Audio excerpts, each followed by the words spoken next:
Hi, I'm Cameron, and I don't just read comics, I spend a lot of money on them also. Welcome to a super special annual episode of Cameron Reads Comics, where we are going to talk to the owner and manager of Pulp Fiction Comics in Long Beach, California. Fun fact, this is the comic shop where I first started my pull list, and I still pick up my books from them on a weekly basis. I think it's one perspective to be an avid reader of comics and pop culture material, but it is a completely different perspective to be the retailer distributing those materials. So I wanted to interview my friend and retailer, Ryan Skinner, from my local comic shop, Pulp Fiction. Ryan is also going to be talking about an upcoming event called Comics for a Cause. So stay tuned, and here is your super special annual episode of Cameron Reads Comics.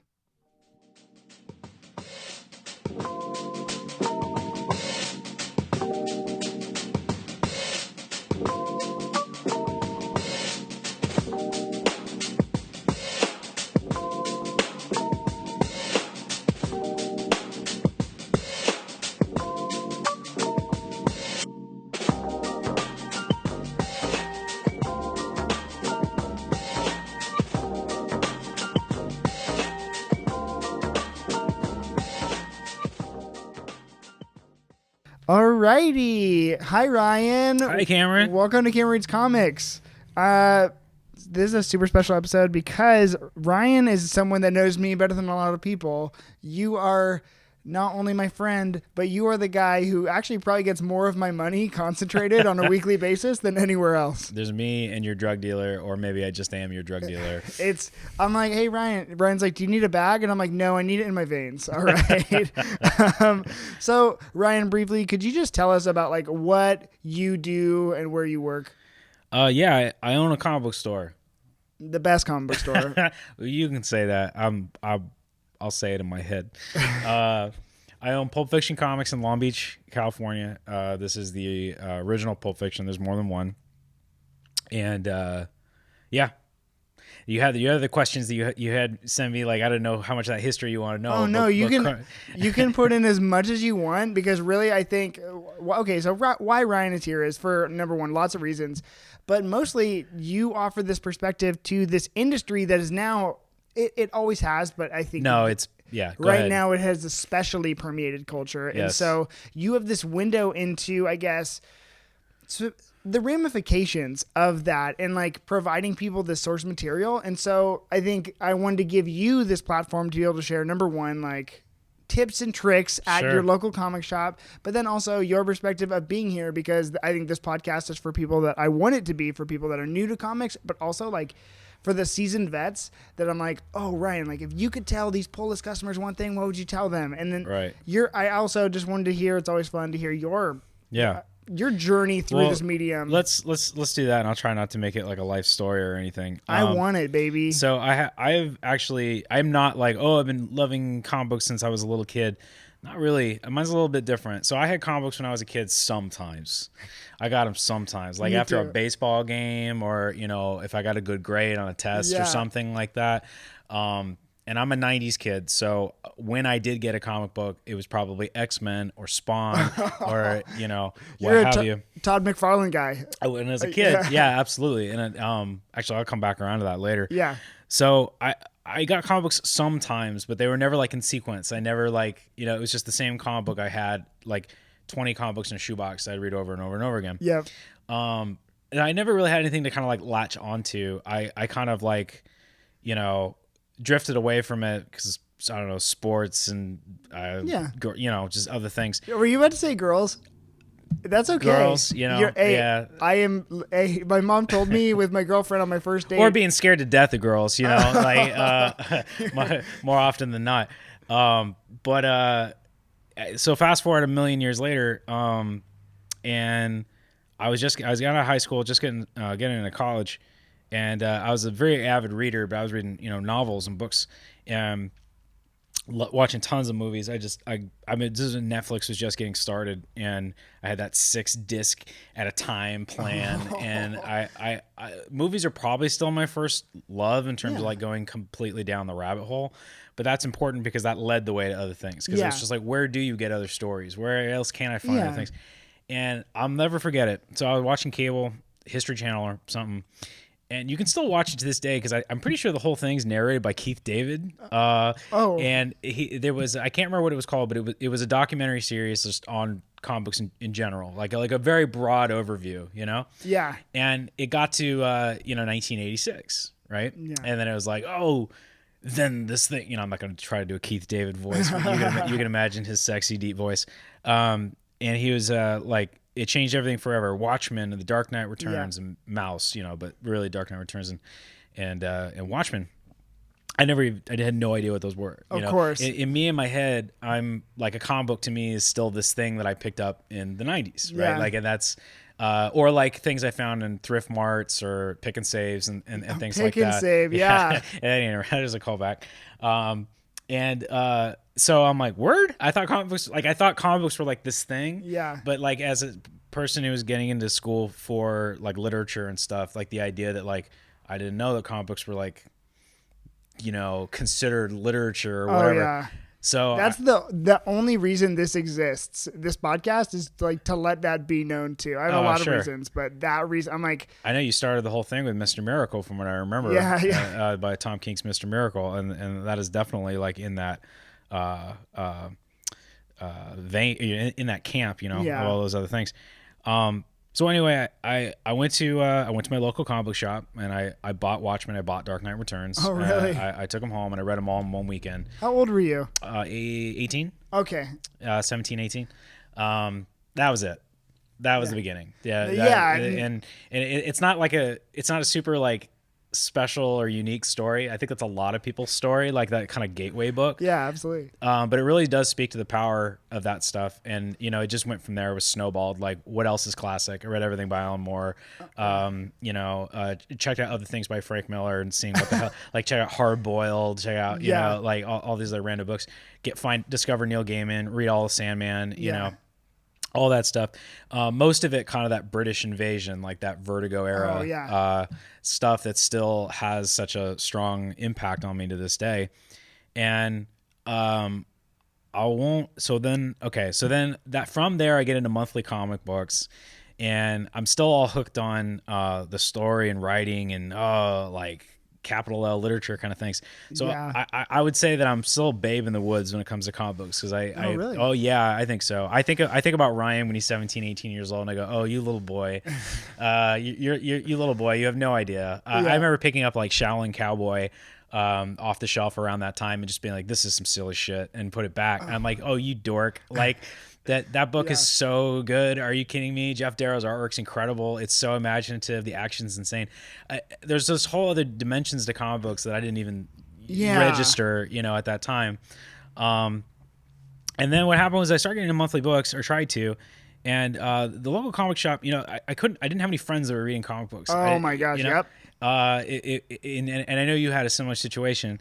And I probably would have fallen out. I probably would have just gotten back into movies and back into everything else and kind of like left comic books behind if it wasn't for being in a Mike was so smart. The former owner would do all kinds of crazy stuff to like reach out and see if he could get new people. Yeah. One thing he did, weird scheme, was I was going to Cal State Long Beach at the time, and he had there's a copy pro store. It's where you would go and you'd pick up like your packet for your class, like a big ass thing. They got photocopied a bunch and you pay them $40 or whatever. So inside there, while you're waiting, there's just a rack of graphic novels, and it says Pulp Fiction, and 30 Days a Night was on there. And that was the first time I was like, oh my God, because I was getting really into horror movies and stuff like that at the time. Now people that know me now know I'm like a horror nerd. And 30 Days a Night was like so wild. I took it home and I read that, and it blew my mind. Like that was sort of an introduction to the indie scene, I think, more than anything. I wasn't reading like quote unquote classics anymore. This was this weird like vampires in Antarctica thing, and Ben Templesmith's artwork is just like so abstract and strange. So anyway, I'm like, I didn't even know there was another comic book shop in Long Beach. And I went over there and visited, and just total opposite. Made friends. Ended up spending hours in there having like debates and conversations and going over books. I didn't have any money. Mike would sell used graphic novels, which is such a big deal to me at the time. Oh my gosh, I live at your used graphic novel rack. You know, I get it. Like I was there, you know, and it was so great because you'd read things that you would never probably just pick up on your own. Yeah. And that was kind of the beginning. That was it. You know, I actually became a part of the community and spent enough time there to where when an opportunity did present itself when they needed help, you know, I started helping them with conventions and things like that. And I got a teaching credential and then I abandoned it. Oh, good. Yeah, it was also I made a little home at Pulp Fiction that I just couldn't leave, and that's been 10 years. Good, that's awesome. And Mike was looking to retire and wanted to make sure the store kept going, so I'm honored by the opportunity, and I hope to, you know, carry it forward into another 20 years, hopefully. Yeah, you know, and this shop is, you know, I've been to a lot of shops. It's exceptionally different. Number one, I think you guys want books in people's hands in a very different way because based on just your like all-time sale, which is 30% off all books, which is awesome. You know what I mean? Like that's all the convincing for me that it took. Cause I remember I used to buy comics from like Book Off. Yeah. Which is like a local used bookstore, just whatever. And whatever I'd pick up. And I just didn't have an income. I didn't have a job in high school. So I was like, all right, well, whatever petty cash I had, the first thing I did with like my first couple paychecks was complete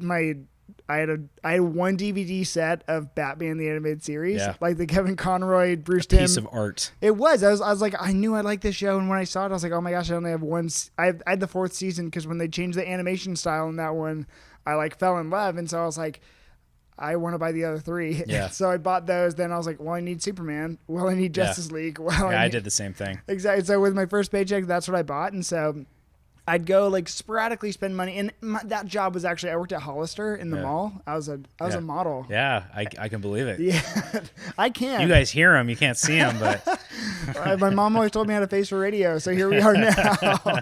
And so the Book Off was in that mall, and so then there's some characters that I knew I'd want to read, so I'm like, ooh, I always loved Kyle Rayner, and then I knew that Baptism of Fire was like one of the best Kyle Rayner stories, and so I was like, oh, they have it here for $10, and then I'd take my buddy to Book Off, and he's like, oh, you should really go to Pulp Fiction, and I was like, oh, like okay, like what's up with there?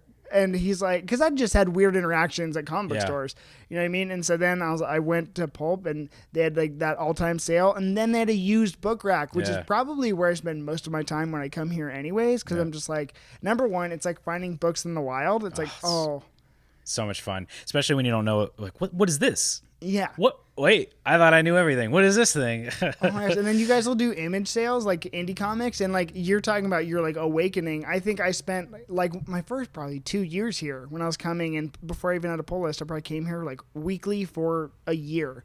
And I would just spend my paycheck money when I had another job, and I was like, ooh, I want to go buy. Like, I remember I bought my first Absolute here. I bought Absolute Green Lantern Rebirth, and then I bought like on the used rack, and then I started just like, okay, well, I want to know what's going on in comics now, and it was like post New 52, so then I started buying Scott Snyder's Batman, and I'm like, wow, this is all really good, and then that was my first pull ever, was I think by issue, it was like during Death in the Family. Yeah, like, so this is a second story arc. Yeah, you're not going too far in. Yeah, exactly. So I was like, okay, well, I can pick these up. I'm all caught up on the trades, and so I just want to read it, and then I remember Carl, who was the guy who worked here. He's like, "It's about time you started a pull list," and I was like, "Oh, I didn't know." Yeah, we just push you into the pool, basically. Yeah, and I'm like, okay, and I was like, I don't want to spend too much money here, and then that philosophy went way out the window because then, you know, oh wow, I really like this. Oh, Scott Snyder's doing Justice League. Oh man, I need to, you know, like, obviously, tales old as time. If you guys listen, then you know. Actually, random transition, but I want to make sure we hit on this before we get any deeper into the zeitgeist of the comic store. Please, will you tell us about an event that's going on? Comics for a Cause. This is why you're the podcast host. I just want to make sure we hit this because it's so important, and that's why we were doing this. Ryan's so great. I hit him up like 2 days ago, like a week ago, and we kind of really squared everything yesterday to record today, so this episode can come out tomorrow. Please tell us about Comics for a Cause. Of course. So today's Friday the something. I don't know, June 4th, I think it's today. It is. So in 10 days, Saturday, June 12th, from 4:30 to 9:30 at Alex's Bar. If you've either been there, you've heard of it. It's in Long Beach, California. It's a Long Beach mainstay music venue, bar. Lots of really famous bands have played there. The Pick a Destiny movie. What is the Reliant K? No, what the hell's the name of the band? Jack Black's thing. Oh, it's Tenacious D. I was close. Tenacious D. They shot like a scene in the movie, a scene from the movie there. Alex's Bar has been around forever. They had a really hard time during the pandemic, like a lot of people do. They don't serve food, so those of you that are kind of paying attention to the pandemic rules, that made things real tough. You really had no mode of income. So I was approached by the nicest guy in the world. His name's Bruce Zebel. He's an ex-professional wrestler, current hard time rocker, who's both him and his wife played at Alex's Bar a lot of times. Yeah. And he was just a rad dude to meet, and he approached me with this thing. He said, I'm I'm putting together a fundraiser event for Alex's Bar. I said, I'm all about it. Would you be willing to do donations or be a part of it? And I'm like, yes, all those things. I'm a new comic book store owner, and this is just like a perfect opportunity to get involved in the community, do something Long Beach related. And so what this is basically is it's a free event. Free. Absolutely free. There's just going to be food. Supply and demand is going to be there with food. There's going to be live podcast tapings. There's going to be a DJ, but more importantly, there's going to be a silent auction, and all the money, all the money goes to the benefit of Alex's Bar. And I've donated a crap ton of stuff. So I haven't seen what all everybody else has brought to the table, because he got donations from other comic book stores. He got donations from Comic Tom, you might know. Oh my gosh, I love Comic Tom. And a lot of other folks. But just based on what I gave, you can come up on some really cool stuff for probably not a lot of money, because you go up and you put your number in. If nobody comes in, eclipses your number, you go home with something really sweet, and you get to help a good cause. So that's what's going on. It's from 4:30 to 9:30 on June 12th. And I'm going to be there. You could meet Ryan Skinner, guys. You should go. The elusive Ryan Skinner. And Torpedo Comics is going to be there from Orange County, Atomic Basement from downtown, and Nuclear Comics from Orange County. So it's going to be also, what's really cool about it is this is kind of like a little mini comic book convention. The closest we've had to one in a long time. Of course, we're all looking forward to proper conventions, but in the meantime, I'm so excited to converse with people, socialize with folks I haven't seen in a while, drink a beer, and try to sell some books sell some comic books for a good cause. Are you kidding me? That's like a dream come true. It sounds. I'm gonna definitely be there too. I'm not gonna be a live podcast host because I just didn't get on that. That's on me. But it doesn't sound like this is the last time they're gonna do it either, which is gonna be awesome. If people show up for this, he plans to do more. In fact, I don't know if you guys can see the poster I put on social media, but the poster that they put together for this is really neat. It's actually like the first cover of a comic book, and that was intentional because this is number one. Awesome. Right? So this is the first print. This is the first appearance of Comics for a Cause, Save Our Stages. Anyway, Bruce was on our show a couple of weekends ago on our Tuesday Live unboxing show, and he's a super cool guy. I would never do anything like this. I got so much stuff going on. For somebody to just do this out of the goodness of their heart or whatever, for as much work as it would take, it's really neat. And Long Beach better show up. That's why I keep shaming my customers and be like, you better come. Long Beach needs to represent. This is our hood. We were talking too, just literally a part of your, journey. A part of my journey is I didn't have very many friends that like comics, but now this is literally a place of people who enjoy this stuff to support a local institution. Hey, people can have plans and whatever, but also there's no reason you couldn't just swing by and throw some money towards something cool and help if you're from Long Beach, help your community, whatever it be. So that's the reason we're here today mostly, and I'm so glad to talk about Ryan, but we wanted to mostly plug Comics for a Cause because it's a great thing that's going to happen, and it's also going to be fun. You have the chance to win cool stuff, and I don't know, just comics for comics' sake, in my opinion. I too. can't wait, man. I'm a lush. I just can't wait to just drink and hang out with people. It's been Yep. it's been a year and a half, you know. Seriously. I'm so looking forward to it. Oh yeah, you know what also is very cool about this from your perspective is that like you are doing potentially a step that could get another next gener in here. That's my hope. Yeah, I mean, he's like, oh, you can come and sell things. I don't really know what I'm doing yet, but I'm like, I don't know if I really want to sell it. I just want people to come to my shop. Yeah. I mean, I already gave him so much stuff. People Yeah. should go spend their money on those things, Yeah. benefit the bar. But I am hoping to see a lot of new faces and be like, hey, you know what? We're just right down the street. Which actually transitions so nicely. They really are. We literally are right down the street. It's the same street for sure. So that's awesome. But it's like, I don't know, the potential in that to it's like you could reach yourself in a way, and that is so awesome. Yes. Yeah, no, I hear what you're saying. Yeah, exactly. It's so important. You have to be kind of almost ushered into the comic book community in some ways. Like something needs to bring you into it. Like sometimes you bring yourself into it, but it doesn't quite work out. Like you said, some awkward situations sometimes. But like once you become a part of that community, it doesn't matter if you had friends that were into comic books because you're going to make new friends. Yeah. You come in here on a Wednesday. It's popping. You're gonna see people arguing about things, people commiserating about things, laughing and making jokes and stuff, and it's a really good time. It's a good, that's actually one of my most positive experiences is working at a comic book store. I've even worked here very briefly, and so it's just like it's super fun to the community, the conversations, and like everyone's 2 cents is interesting, and everyone's take like. That's my favorite part about this medium is just like, oh wow, what is your take on the newest Batman, on the newest take on Batman, or the 15,000th take? Let's be honest, but yeah. Okay, transitioning now. How long so you've been working? I think you may have said in the industry for 10 years. Yeah, I guess it's been over a decade or close to it. I actually also I think I started working for Pulp Fiction right around the same time that New 52 was getting going. So oh my gosh, I don't know how long ago that is now at this point, but that's kind of my way I remember. Has your inclination always been like? Because you said you started with like your bread and butter DC and Marvel, like the flagship book retailers. How long do you think it took you to transition into indies? Because that's what I know you as. It's actually I think I started more with indies. I would say like I didn't really want. I only read superhero comics at first if I was told that they were like, you got to read this. It's amazing. Like The Dark Knight Returns. That's not just a Batman comic. Yeah. That's The Dark Knight Returns. Yeah. It took a while to kind of like get to other stuff. I was so into indie books. I had to learn to like superhero comics. Yeah. That's a lot of people. And I look back now and I feel like I was kind of a pretentious asshole for some things. But good comic books come from everywhere. And in my soul, indie books are still the things that kind of get me the most excited. But I love all kinds of I can start listing off all of my favorite superhero comic books now, but it took a minute. I was a little like a bitter boy, like why isn't anybody buying this book? This book is way better. That's so fun. I feel like that's so many takes in like industry, like.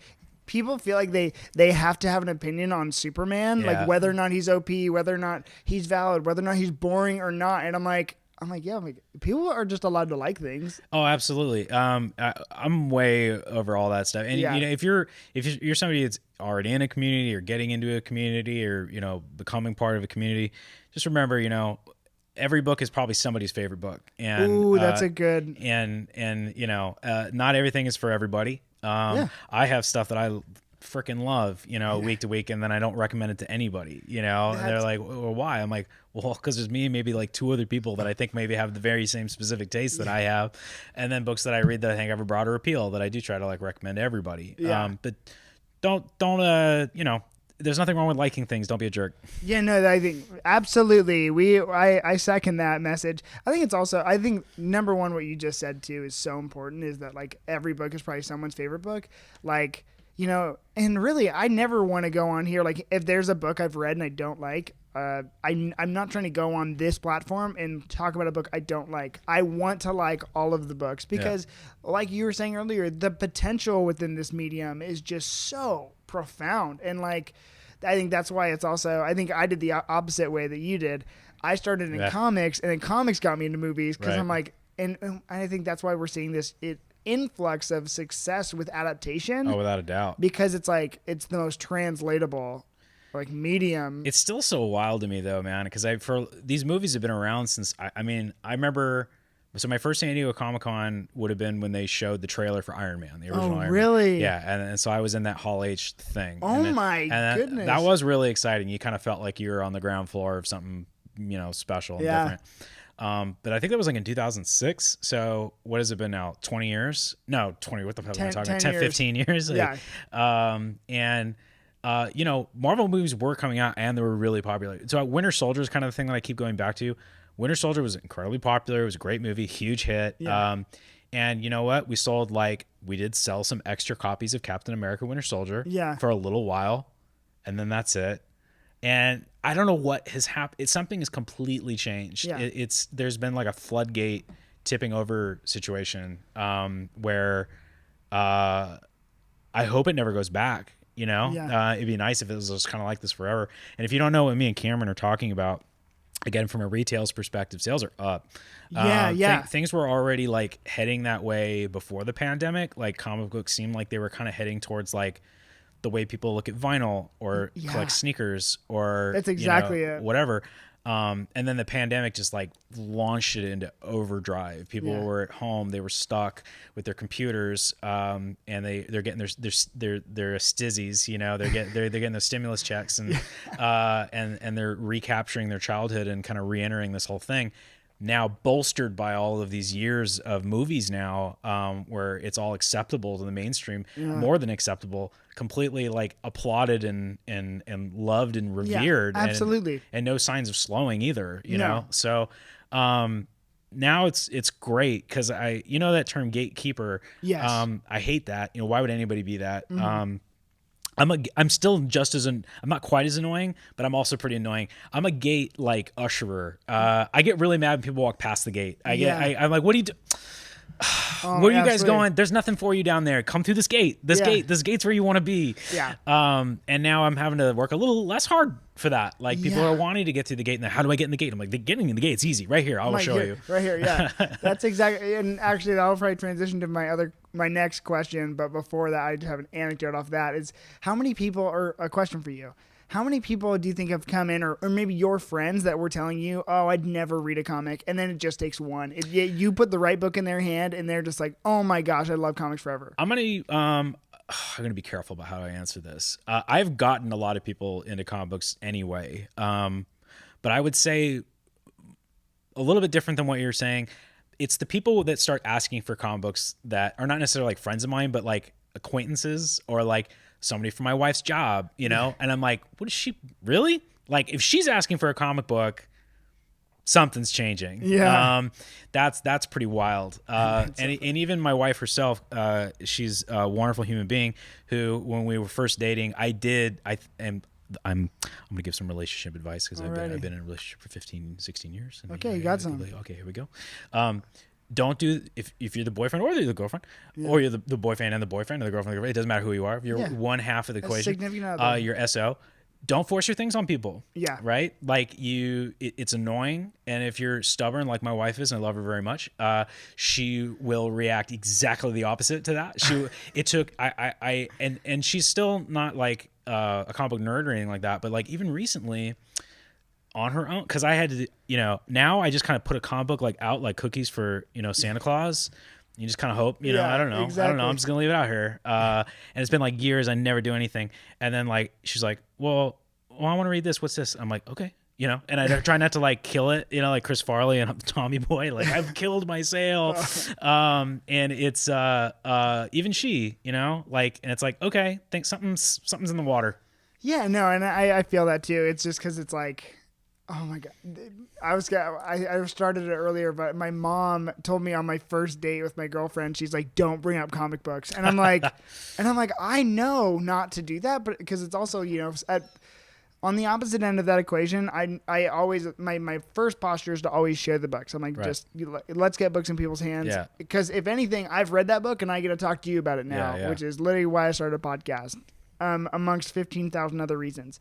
But then like, on the other end, I feel like it's like my own secret place that I get to enjoy and just like, oh my gosh, like when how can it I guess for me, how can I like this is a very popular book right now, but I'm like Donny Cates' Thor. I'm just like, I read that and I'm like, that is just my cherished time. And I feel like, because I don't have very many people to talk with it about, just in my immediate circle, I'm just like, oh my gosh, like I feel like I have this little secret that nobody knows about that also is like the highest selling book. Well, you can talk to me about everything up to issue like 8, because that's about when I still had time to read it. And now, and now I'm too damn busy. All I read is number 1s. Oh my gosh. Okay. Going into next, we need to, I think going back to new readers, I wanted to talk to you about like what's the most popular title that you handed new readers? Saga.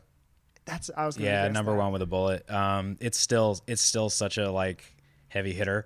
When Saga returns, because it's been on hiatus now for 100 years. Yeah, it's been forever. It's gonna be so massive. I hope that that's happening.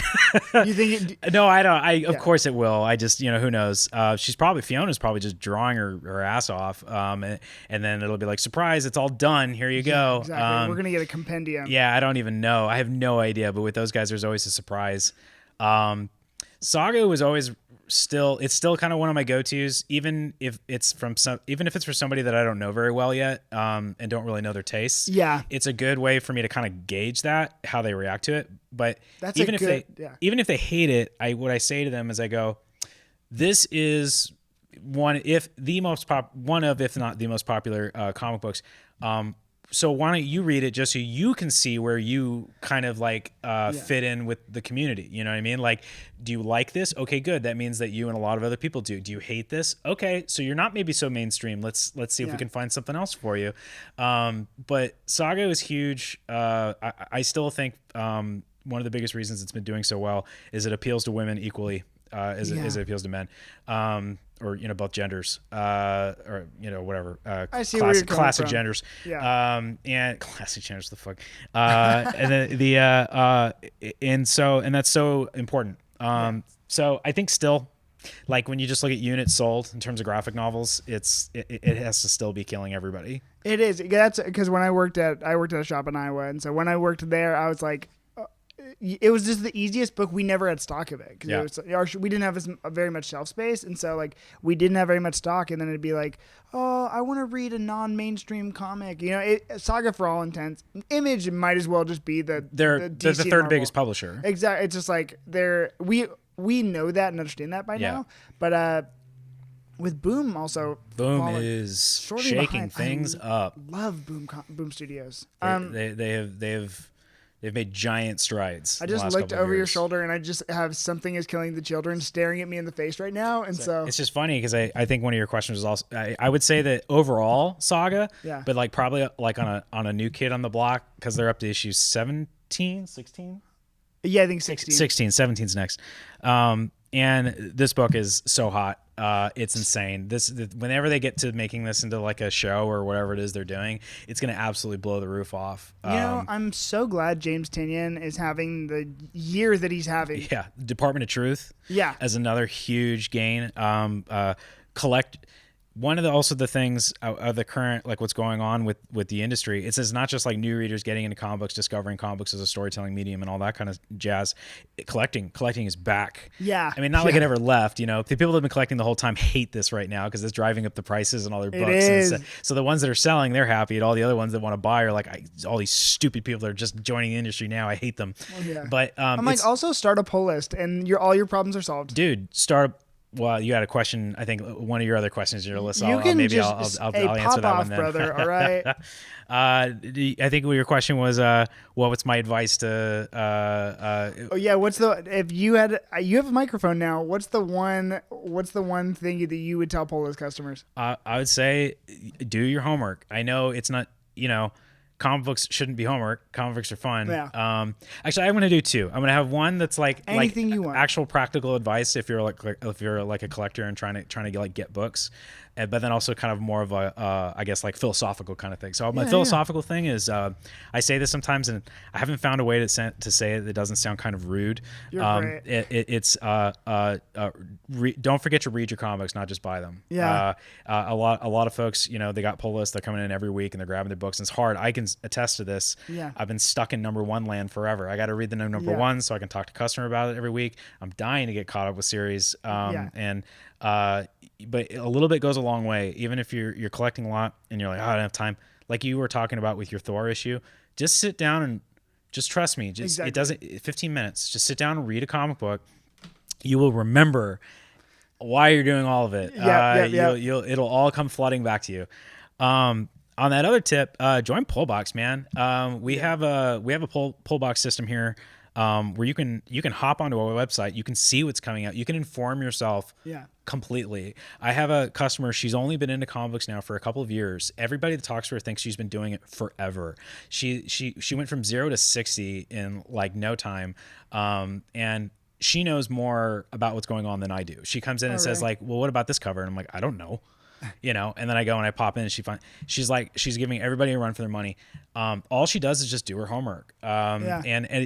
I guess homework doesn't sound like fun, but again, the collecting is fun, right? Like the hunt is fun. Yeah. You can start getting like, read your solicitations, look at it. Does it sound like they're going to introduce the next character in the next issue? If so, new character spec. Like everybody's going to run in to get that stuff. Like, you know what? Here's my ear to the ground right now. I think yesterday they announced that Donny Cates and Ryan Otley are taking over Hulk. Yeah. Go already.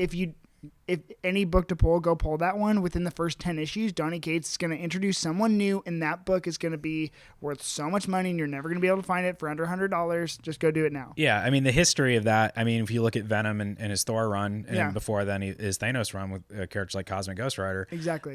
You can follow those writers, just look at their trajectories, look at the way, what they leave in their wake, as you said.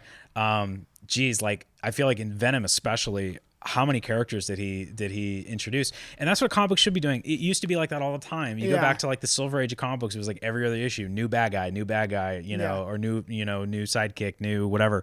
And nobody knows what's going to blow up. On that same tip, on the flip side of that coin, I would say if that sounds exhausting, if that stuff takes you out of it, maybe doesn't get you as, some people get a little fatigued by like running around trying to find like a hit book.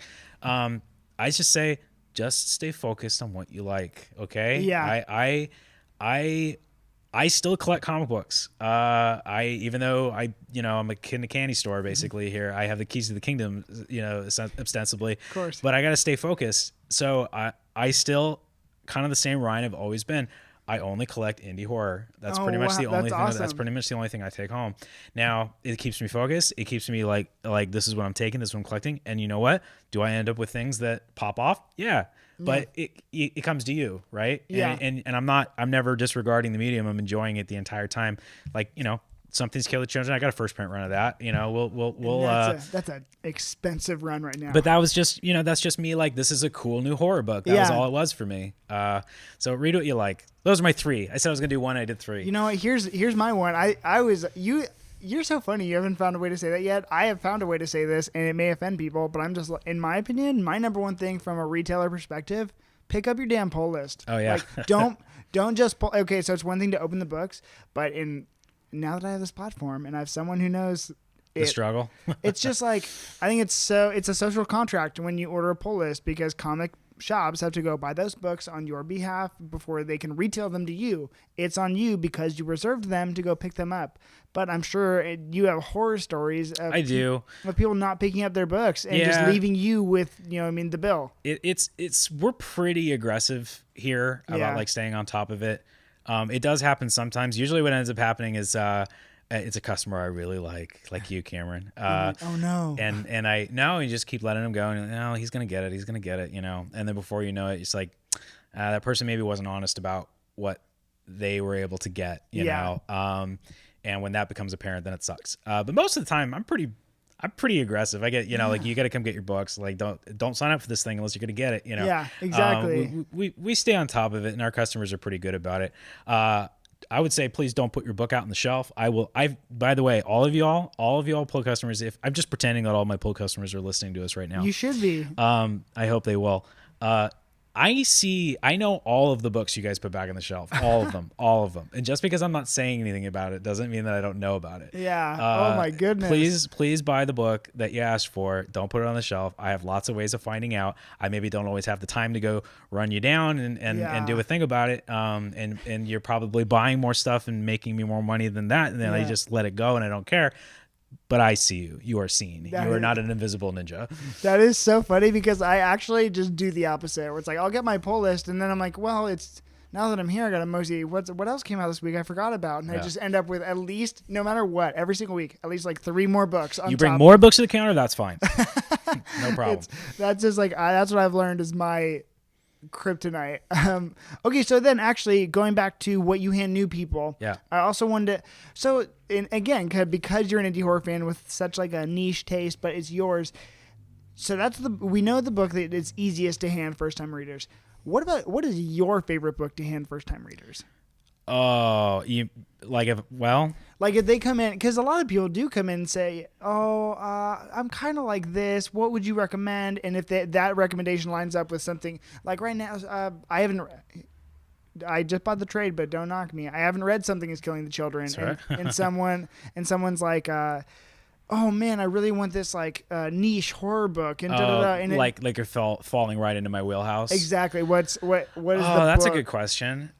Something Killing Children does get, just because again, that's Something is Killing the Children is like saga for the horror genre. Oh, cool. It's the reason why it's so popular is because it is a horror book. It does reflect its title, but it's got great characters. It's got a great plot. That's awesome. It's a lot more palatable in the mainstream. But if somebody's looking for something even weirder, I mean, that's kind of like, go for it. Yeah, I don't know. Let's see. Ultra Mega right now is my all-time favorite. That's my favorite book of the year. It is the intersection of, I love Godzilla. I love like kaiju stuff. It's all written and drawn by James Herron, who I'll answer who's definitely one of my favorite artists, working artists. And he, and then again, back to like, who's your favorite writer? Who's your favorite artist? I think my favorite genre of creator are artists that realize that they don't need a writer to make their books. Yeah. And it turns out they're good at it. Now, there are some artists that... Dark Knight Returns right there. Yeah, dude. There are a lot of artists that do sometimes try to do writing, and it's like, okay, maybe you should just do their work. But like a lot of the times... some of the purest, most wonderful comic book experiences are writer-artists or artist-writers, I would think, because it's usually an artist first and then a writer, kind of like they figure out it's all part of the same thing. It's storytelling. Yeah. So anyway, this dude James Herron, I think he's been just one of the legit coolest fucking artists, but kind of under the radar a little bit, like for the mainstream. Like he did a lot of work on the Hellboy stuff. I did a book called Rumble with John Arcudi, who's another excellent writer. But Ultra Mega, like, man, when I heard he was doing this and it was all going to be him and he was just going to fucking jam. He was just going to like, here I am. I'm James Herron. Are you guys into this? And it's a giant oversized first issue. And I didn't know if it was going to like hit with people or not, but I said, fuck it. I'm going to get a lot anyway, because I'm so excited for this book. So let's see how many other people are excited about it. It's been a huge hit. Huge hit from Skybound, Kirkman's company. So that means that, they're trying to get that turned into something. That's usually what Skybound means. Like you get into Kirkman's brand. I think the way it works is that he gets a little taste and you get a better chance of your thing getting turned into a movie or a TV series or a video game or what have you.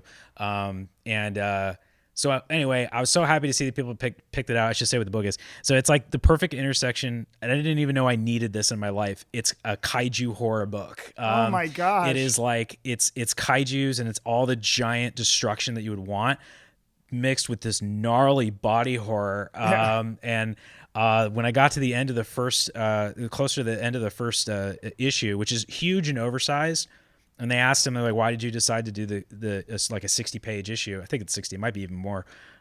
He said, I've never written before. It's so damn hard.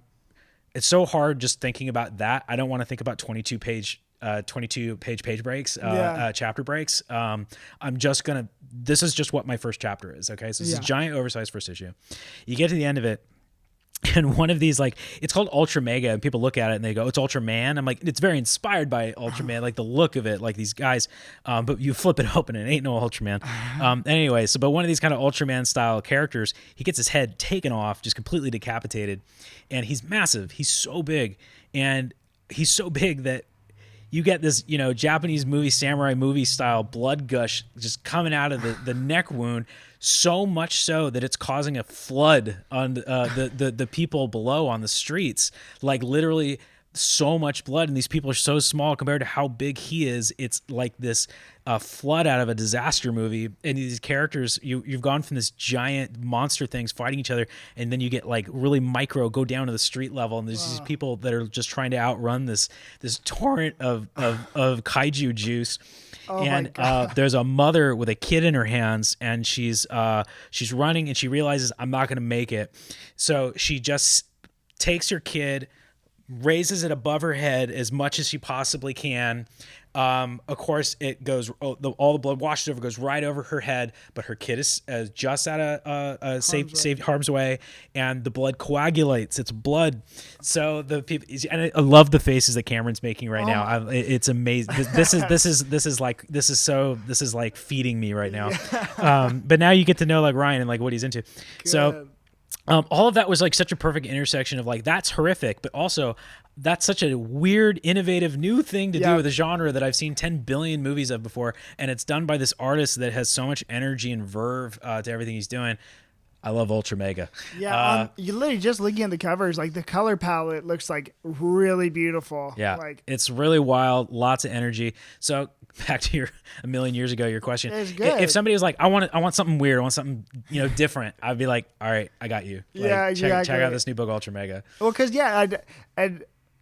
I'm very much, again, like I said, my first year here, I was just, and even my first 2 years, I was just buying DC. Yeah. Like, because I was always a DC guy. By the way, I'm also a DC boy, and it has nothing to do with other than an animated series all the way. Always. Grow up with Batman animated series, Superman animated series, Justice League Unlimited, all that kind of stuff. Yeah. It even if I fall away from DC from a little bit, those characters are always in my heart.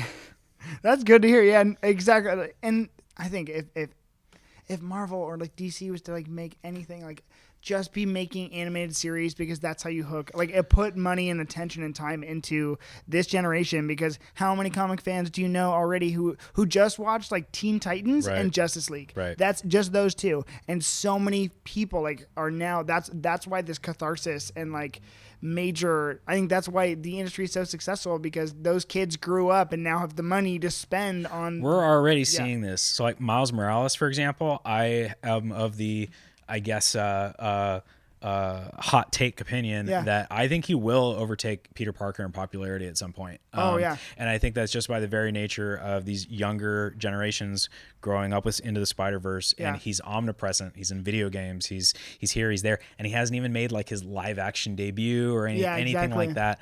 And I'm already seeing that, like, oh, this kid, who is his favorite character? It's Miles Morales, and people will be like, Peter Parker? Oh, he was the first Spider-Man. Okay. Yeah, exactly. I keep waiting for the same thing to happen to Nightwing.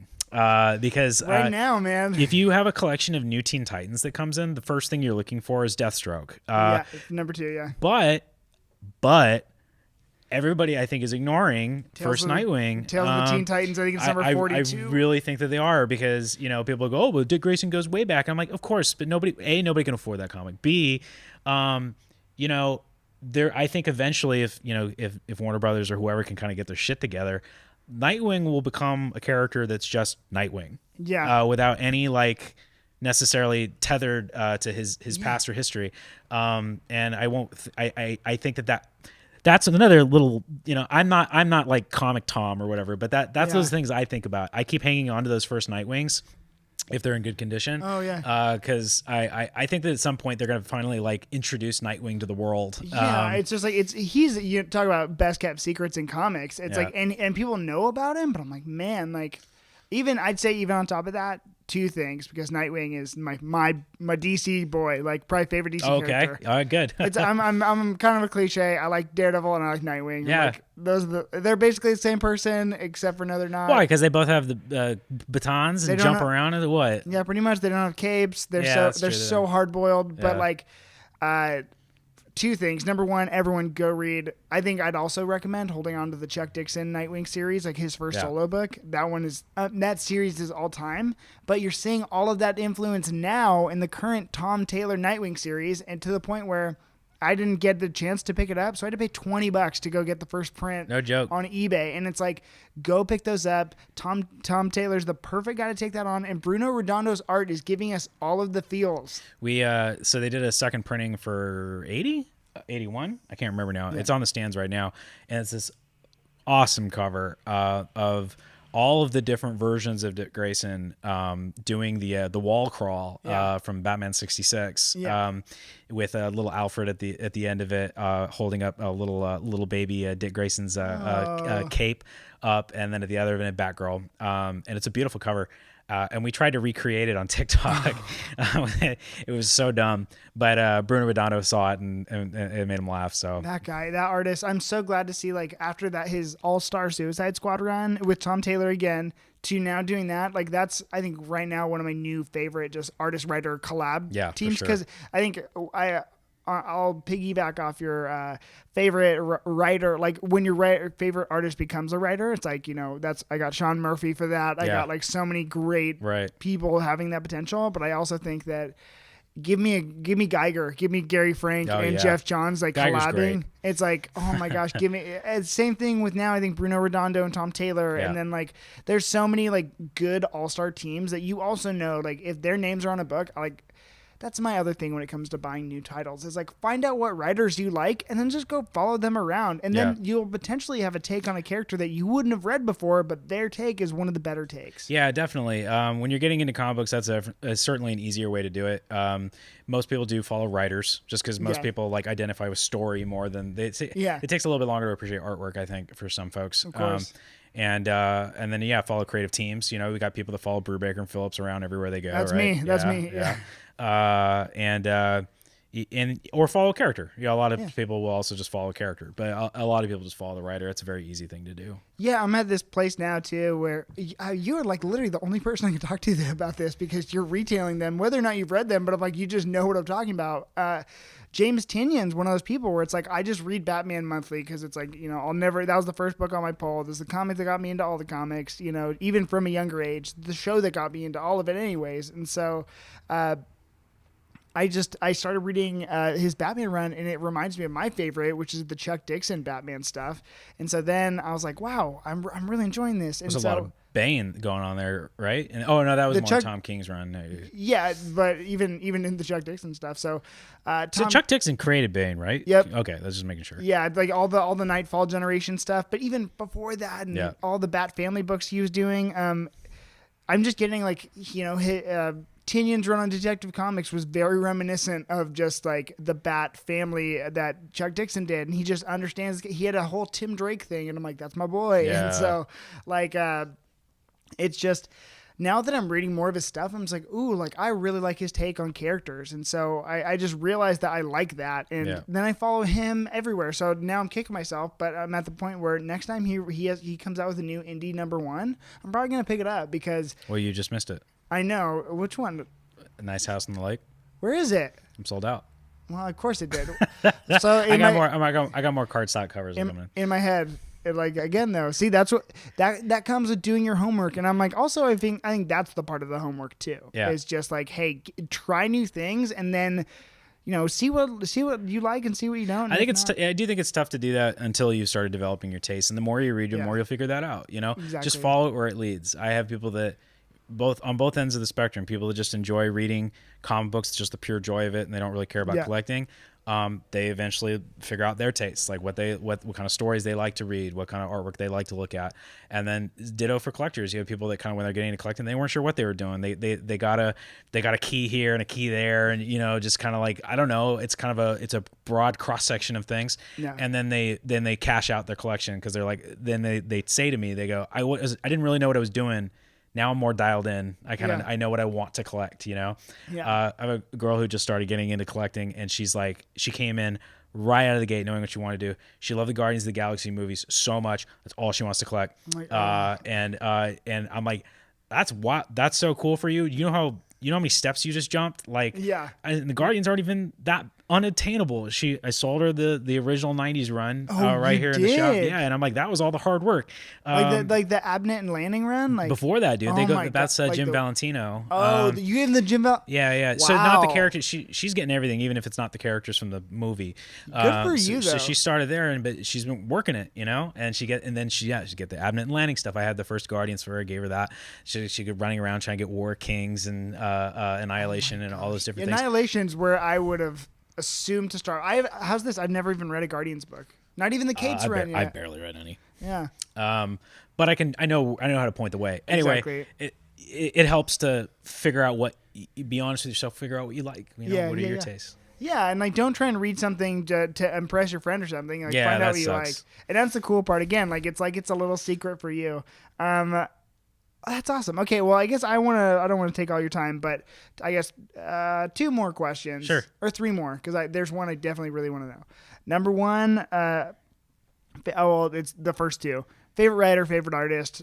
But you can also break it down by genre too, if you'd like. It's tough. I've been thinking about that for the last 3 hours. It's my favorite question. You sent me that, and I'm like, that should be so easy, but it's really not.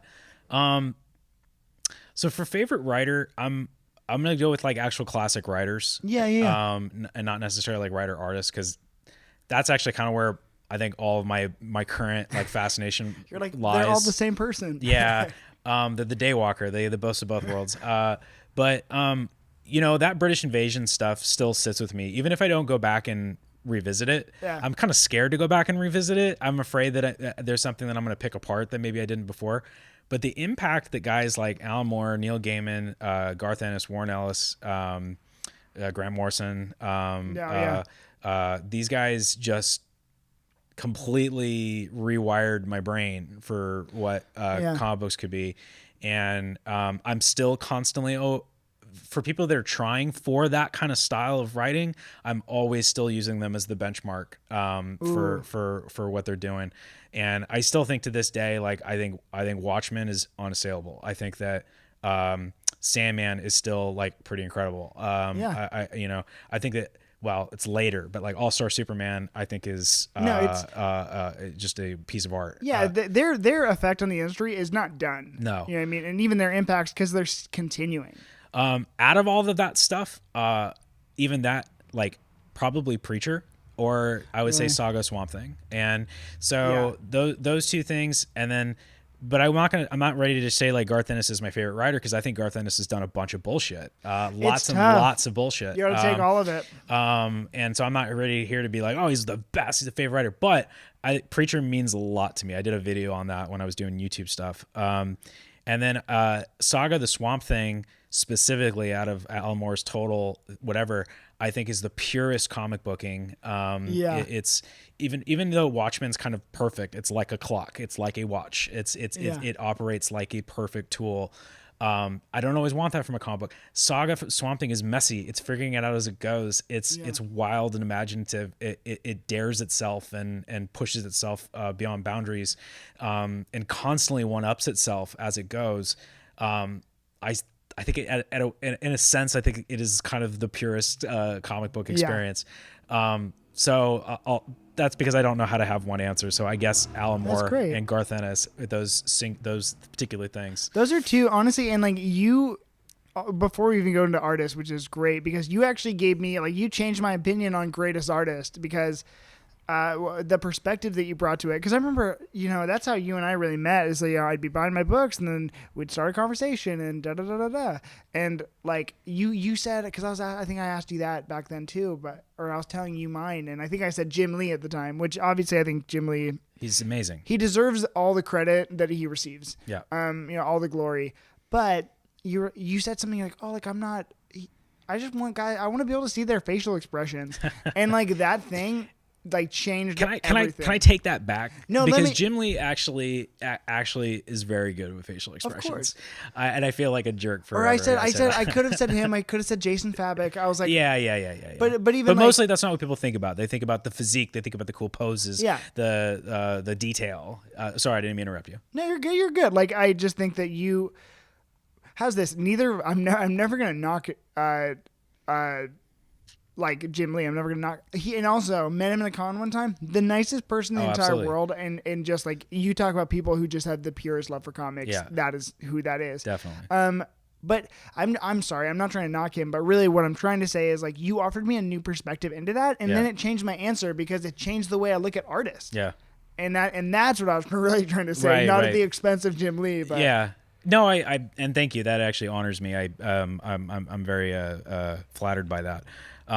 Yes, I mean, not art is not a spectrum, but you know, it's easy to think of it that way. There's some folks that are striving towards the uncanny valley, right? They're trying they're trying to make things look cool by looking not even necessarily realistic, because like Alex Ross is realistic, right? Alex and unattainably realistic. And Alex Ross is insane, you know, literally, and I recognize it, and maybe this is I look at Alex Ross and I go, that is incredible, but I don't fetishize it the way some other folks do. I completely understand why, and he deserves all of that, but it's not the thing that gives me a hard on. But I fetishize different things. But I fetishize different things. But what he's doing is like magic. It's insane. Yeah. But like Jim Lee falls somewhere along there where he's trying to go for realism. He's not Alex Ross, right? But yeah, things that are doing things with artwork that I've never seen before is the most exciting thing for me. And sometimes that means some stuff that's really weird, but still gets the story across. There's also things like actual storytelling. And what I mean by that is composition. I mean, the flow of the narrative, panel distribution, panel composition. This is kind of like the secret art of comic books, and the artists are the ones that do this. Unless you're Alan Moore, in which case you direct everything within an inch of your life from your script, which is not how most people write their comic books. And so my favorite artists are weird. I like Richard Corbin. I like Guy Davis. I like James Herron, as I mentioned. I like Daniel Warren Johnson as somebody who's like popping off. I really love Daniel Warren Johnson. He's doing a Beta Ray Bill right now. He's doing Beta Ray Bill right now, yeah. And so these guys that are like kind of have these wilder, looser styles, but like also just full of energy and impact and you know, and they're getting this mainstream recognition now, and it's really cool. I guess those are my boys. Oh, Mike Mignola. I don't know what the hell I'm talking about. Yeah, of course. Hellboy is my all-time favorite comic book, easily. I've dedicated hours and hours and hours talking about it on YouTube.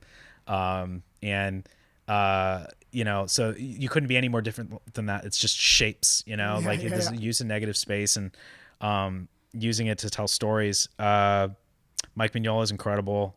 Writer artist. He would never think of himself as a writer. He's too down on himself, but he's a good storyteller. He's just not necessarily amazing dialogue smith, but a very good storyteller. John Arcudi is another guy who I feel like hasn't gotten his due. I think he's an excellent writer. Nobody knows his name. He did a lot of licensed comics and other people's stuff. He's got a book out right now called Two Moons. It's pretty cool. It's like a Civil War horror comic. But that guy did a book called The Creep that I talked about on my YouTube channel. Okay. He did with Cameron Stewart. Now I feel bad. It's not Cameron Stewart. That's okay. Oh, you love that book so much. What a jerk. It's not Cameron Stewart. What the hell is that guy's name? He's amazing. Anyway, The Creep is great. I read it every year and it's amazing. I know we're going over time. So how's that for writers and artists? Is that enough? That's enough. You know what? Jonathan Case. Is Jonathan Case, I think, is the artist. I'm looking up The Creep comic. That's why I was grabbing my phone. I don't care if we're over time. I have no time frame on this. It's John Arcudi. There you go. Yeah, John Arcudi. Jonathan Case. Okay. Oh, look at you. You got it before my phone did. I rebounded.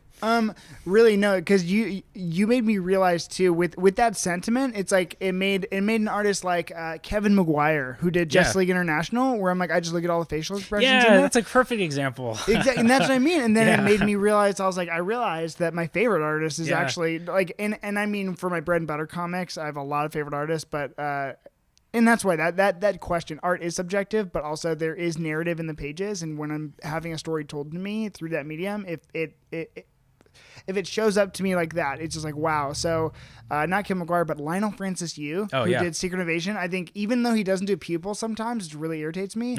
I literally think he is the most beautiful artist in the way he inks and the way he does everything. I'm just like, I'm mesmerized by every page that he puts out.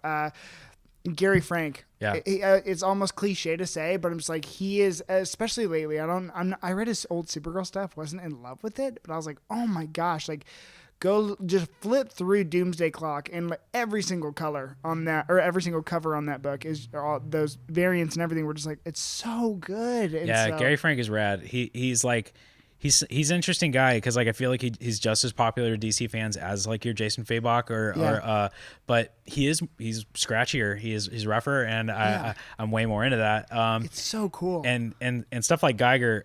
By the way, I'm in love with Geiger. I only read the first issue. Geiger's fantastic. It was only 2. Oh, great. But like in addition to him just being a good illustrator, like he's a really good storyteller. He really understands how to get the image across clearly so you understand what's going on. I could go on forever.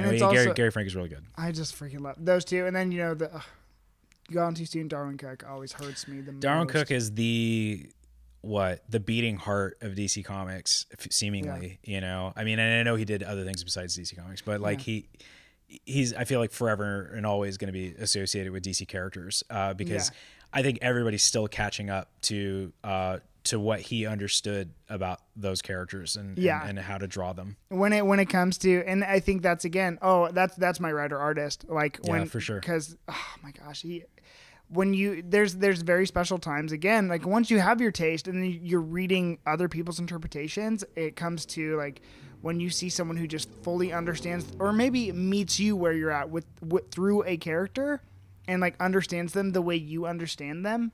It's the most perfect, beautiful thing. And like, I think he did that for so many characters for DC. Like, I think that's what New Frontier is like, that's how I see all of those characters, and he just nails them. Yeah. If you're looking for a good entryway into DC Comics, you can't go wrong with New Frontier. Oh, yeah. We have that here in the store always. Oh, yeah. Just a quick tip there, because you get a sampling of characters, right? You get a cross section of the classic, the entire universe. Yeah. It's like I'm like, hey, if you haven't read Challenges of the Unknown, they have time in that book, and it's just like, oh man, it's just a great like sampler for all of it. There's a Task Force X, right? I'm sure, yeah. Oh my gosh, they have like OG Suicide Squad, Blackhawks, and Oh my, it's just like the best. It's a love letter to DC, and you know what? If you're for a Marvel fan, go read Marvels, because it's the same kind of thing. Right. Back to Alex Ross again. My man. Well, you're right. I think go read Kingdom Come. Read Kingdom Come, man. Oh my gosh. It's going to be like that today. But okay, I was like, oh man, you're talking about your favorites. I just want to talk about my favorites now. No, that's okay. It's a dialogue, man. That's how this goes. It's a back and forth. It's just like, oh my gosh, like you're right. That is so good. This is also super good. And you're like, yeah. And I'm like, oh, great. Look at us agreeing. Ryan, I think that's about as many questions I had for you. Cool. I don't know if there's anything else you want to talk about. No, I just want to reiterate again the Alex's Bar thing. Comics for a cause. Yeah, comics for a cause, for sure. You get to have some fun. Come home with some cool. I was about to say swag. It's not swag. I put like, dude, there's good stuff in there. There's a Watchmen set in there. Oh my gosh. Yeah, there's a Watchmen set, whole full set. That was hard too, because that is hard to part with. I have like a couple of sets that I'm putting together that are missing. Like, and you know how hard that is, because nobody has just one issue. They either have the set or they have the first 4 issues or something. It's very difficult. But I had a set. I'm giving them the set. What else we have? Batman Year One. There's an Alien #1 first print. Oh my goodness! And then a bunch of really cool graphic novels. There's like some Frank Frazetta art books. There's omnibuses. There's a lot of really cool things in there. So you're very kind. So just be selfish. Don't even care about the cause. Like you seriously, you got a good come up. And drink some beers and food. They're doing tacos from Supply and Demand, so it's gonna be great. Awesome. Well, I definitely am gonna go. I'm looking forward to it, and I'll probably try and do some sort of video thing. I wanna broadcast it, because it could be fun, and to go and meet new friends. It's for me, it's also like, it's a very cool networking opportunity, because this is a thing that happened. Like, the podcast started in the pandemic, and like the goal is to be able to talk to people about comics and have a platform to talk to people I've always wanted to about, just to talk to people I want to about comics and in the industry, not in the industry. So, Ryan, it was so fun having you. Oh, this is great. I want to have you back, and whenever I'll do it again. Let's focus on something. Yeah. Right? Because I don't know how to focus on anything. This is great. So if we have like a let's pick a book to talk about, and then I'll tear into it with all of my teeth. We've you know what I'm really I need to read that I think you might be the guy for is Miracle Man. Yeah, let's do it. I read it not that long ago. I'm down for a reread. And that was my first time reading it. Actually, was last year. Perfect. I think I bought it here during the quarantine, and I was like, oh my gosh, but. It's Shazam-y, it's Alan Moore, and it's like, it's great. You just recently did a whole thing on the Invincible show, right? Yeah. Okay, so without spoiling, because I know people haven't seen the show, but the finale of Invincible. Yeah. Can I at least use words? Yeah. Carnage. That's probably not a spoiler. That's not. No, not for Invincible. I'll just say Carnage. We had some some Miracle Man issues that we were going through, and I couldn't figure out why this one was going for like more money than these other ones. I'm like, okay, well, this was this is Miracle Man versus Kid Miracle Man. Yeah. Death of Kid Miracle Man in this issue. You haven't read this yet, so you don't know what this means yet. I read some of it. I read like the first 3 issues. This is somewhat early on, so it's not like a huge spoiler. But I hadn't seen it in a long time. I'm flipping through it, and I'm like, this was the inspiration for that finale. And of course in the comic book first, you have Kirkman, but Kirkman, there's no way. There's a connection there, you know? Of course. Fun thing to talk about. It's all about source material here. All right. Awesome. Well, Ryan, thank you so much. Thank you. Please tell them the socials for Pulp Fiction Comics. Yeah. Please follow us on Instagram. We're just Pulp Fiction Long Beach. Yeah. That's probably where we get the most amount of people. We're Pulp Fiction Long Beach on Facebook as well. Got a lot of people going on there. We are on YouTube. I don't really do anything special there just yet, but we have simulcast the live shows to multiple platforms. I guess we're on Twitch now. I don't know anything about that. Fine. And then also you can join our newsletter by just coming at the shop. It's a great newsletter. Oh, thanks. I'm glad somebody looks at it. I do. It tells me what books are coming out weekly. Yeah. Follow us on that stuff, and especially on Instagram. That's for me personally. I that seems to be the place where if it's late at night and I've had a couple drinks or something, and I want to really go off on something I just read. That's usually where it ends up landing. Good. So. Awesome. Well, thanks so much, Ryan. We will see you at Comics for a Cause. Looking forward to it, and I'll definitely check out Cameron Reads Comics. Oh yeah, you're already here, so thank you. Alrighty, guys. We will see you later. All right.